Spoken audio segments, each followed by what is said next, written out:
Hello, it's Jeffrey with Real Nifty Vintage, and I am back today with another haul video. So, unfortunately, I'm gonna show you things here that I did not record while I was in the process of buying them. So, I have been on a kick lately of going out, filming while I'm sourcing, and then showing you that. Well, I didn't do it this time, and there's a couple reasons for that. The first is the sale was not spectacular, and so there really wasn't a whole lot to show you. It was on the smaller side. The second reason is it is very competitive at these estate sales. I make it more competitive than it needs to be, maybe, I don't know, huh? But I just want to get in, get the stuff that I really want to get, and then get out for the most part. So the nature of estate sales is they're very busy, very hectic, especially when they first start. And that's when I go because I want to get all the good stuff. So that's why I didn't film this time. I do feel bad because I do like filming at the sales and I want to continue to do that. I just need to think about how to best do that going forward. It's easier whenever I have Barb along because we can kind of like be as a unit and get through people maybe more. I don't know. I want to make sure I get what I'm there to get. I'm first and foremost a reseller, secondly a YouTuber, so it's this fine line, and I sometimes feel like I have to give certain things up, you know. But let me just get going with this haul video. I think I did get some really extraordinary things considering I didn't have a lot to choose from. That said, I was number 7 at the estate sale, so I got there an hour early. I think it began at 9. I got there at 8, picked up my number, and I just waited in the car. So I was able to get in really quickly, within like 10 seconds. I beelined straight to the kitchen and picked up these canisters. They're chrome and they're really fun. And then I started noticing a couple other things that I didn't see in the pictures. And then I went downstairs in the basement and found the last thing that I really wanted to get. But let me start off with this first thing here that is actually really confusing me. So I will need help from anyone who happens to know, but you may recognize this. I certainly did whenever I saw it in the kitchen. So I was like, oh, that's that Sirocco pheasant that usually comes with a pair.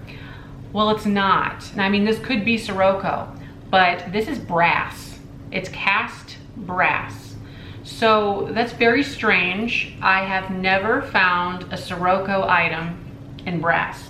They're mostly known for their, it's like a wood pulp kind of composition material that they developed, and then they paint most of their things this gold color. So oftentimes we'll find things from the 60s and 70s that were really this kind of style. But, you know, if we look back on design, this is a item that would have also been popular around the time that they began as a company. The Sirocco Ornamental Company. They began in, well, he started the company in 1890, so that's a long time ago. So we're working with quite a lot of eras there, and so I'm wondering if this is perhaps maybe a first iteration of what would later become the pheasant statues. This is brass, mind you, and it is hollow on the bottom. So I don't know. It's confusing me, and I did as much research as I could, but I cannot find anything like this. It's hard enough finding anything else brass by Sirocco. But if you look at it, I'll show it to you. It is the same exact form that we are used to seeing with the composition material, but it's brass. So that said, I have no clue. But the pair of them, I have sold them in the past. They do pretty well. The brass one, I don't know. I don't know what to price it at. It was $6, so I just immediately snatched it up. I figured I would grab it for that. So, not sure. If it's old, like 1910s, teens, that, again, I have nothing to compare it to. I looked on Worth Point. There's just nothing out there. So, maybe you happen to know. I don't know. I don't think that they reissued in the later years Stella, hey. I don't know if they decided to make those in brass in the later years. I don't think so. The company was eventually sold off to, who was that? They were sold off. So usually when companies are about to fizzle out, they don't really have a lot of cash flow to be changing their whole production process. And they did change it from this wood pulp material to more plastic type things towards the end, but oh, it was sold to Rexall Drugs. I guess it was drugs. It was Rexall Drugs. That seems kind of strange, doesn't it? I'll double check. But either way, I mean, I'm getting the vibe that this is older rather than newer. Older than 1960s. I'm thinking around the early 1900s. So, okay, the first thing that I did grab was this awesome set of canisters. Now these are going to go in the booth. I'm not gonna sell them online. They're just too ridiculous to try to ship because I cannot nest them in each other. So they're gonna require a large box. So they do have this etched on here, sugar, and then we have flour, tea, and coffee. Let me show you the others. But these are gonna go in the booth for probably like $30 in my 1950s theme booth. Whoa. So that one says tea. It's very shiny coffee, and then flour. I paid full price for everything, by the way. Here we go. Flour. So yeah, I don't have a problem with $10 for these because they are awesome. And what do you really expect the first 10 minutes? Well, no, I checked out within 30 minutes, but what do you expect in the first 30 minutes of an estate sale? I did find these really awesome nesting dolls. So this is an outstanding set. Unfortunately, we are missing one of the dolls. So they are more expensive depending on how intricate they are and then how many dolls there are nesting in each other. This is a set of 9, should have been 10, but that's a lot of dolls. So here's the largest one. I guess this will be the easiest way to do it. Here's the largest one, and here's the smallest one. So I wonder if, I wish that would focus. Could you focus?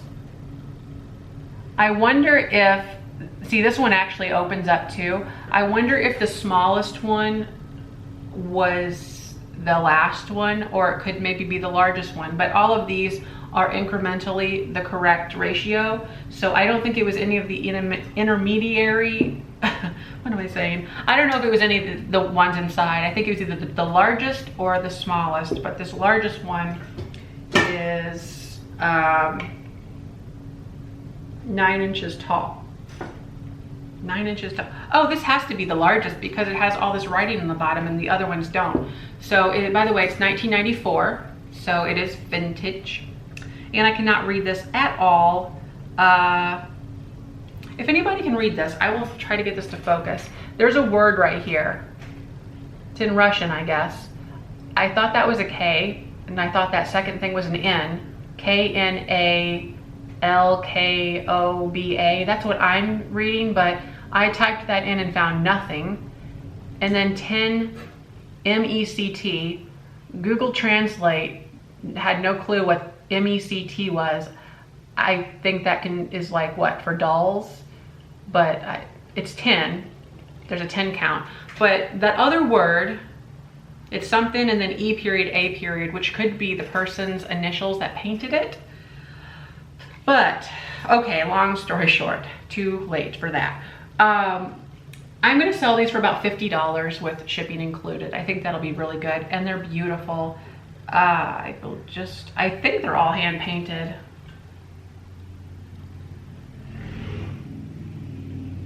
Are they? I mean, I don't know. I really can't tell. I don't know if this is like a transferred.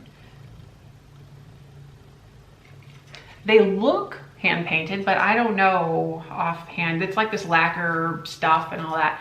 But look how beautiful that is. I mean, it's just the colors are so vibrant. I don't see really any issues.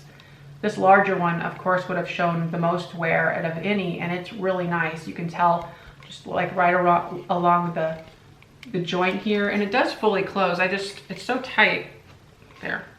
It's just beautiful. Anyways, so that's really cool, and that was $10, by the way. So I did pay up for that, $10, but it's worth it. So I bought it. Okay, you can see it right here. I did buy this giant honkin' glass It was $8.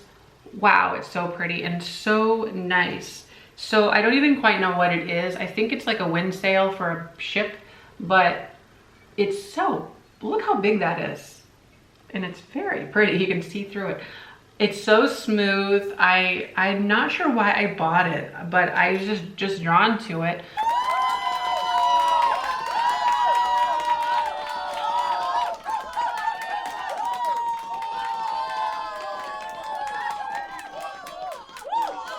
Yeah, I mean, it's just really, it's almost, you know what? This is like crystal. This is heavy. And I'm just getting some sort of a radiance through here a little bit. I wonder if that's crystal. Oh, it is. Whoa. Whoa. No, that's really cool. That's really cool. So, oh, it's heavy. So for $8, yeah, I had a couple people being like, that's really cool. I like that, as I was checking out. And it wasn't even the people running the sale. I also bought this little metronome here, and it is made in Germany as well. I wonder if they went to Germany. They must have, because they bought those nesting things. This is made by Witter, and it's one of these metronomes that keeps your beat for like a piano, usually. They still make these, by the way, and they look very much the same. The new ones sell for about $130. This one here probably could go for $40, $50 with free shipping. So let me show you how it works if you have no clue. There's this little needle here. There's this little thing here. It's tucked in there, and then you give it like a little, like that. Okay, that's annoying. So it keeps your beat, keeps your tempo. So that's really awesome. Made by Witter. No, Whitner. Whitner. There's an N in there. Huh. Okay. Close. Close. Close. Close. Okay, don't close.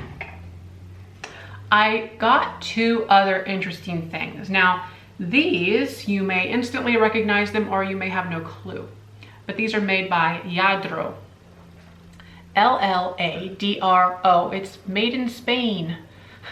So it's these wonderful porcelain figurines. They're collectible, so people say. I don't know, I've never tried selling them. Never been able to get my hands on them, actually. But because they were only $6 a piece, I figured I should just buy them. So this one here, I think her name is, I think she's known as like Kissing Girl or something. I tried looking her up. It's number 4873.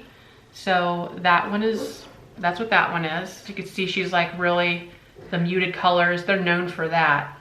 This company is. So there's that one. And the other one that I bought, it's actually larger.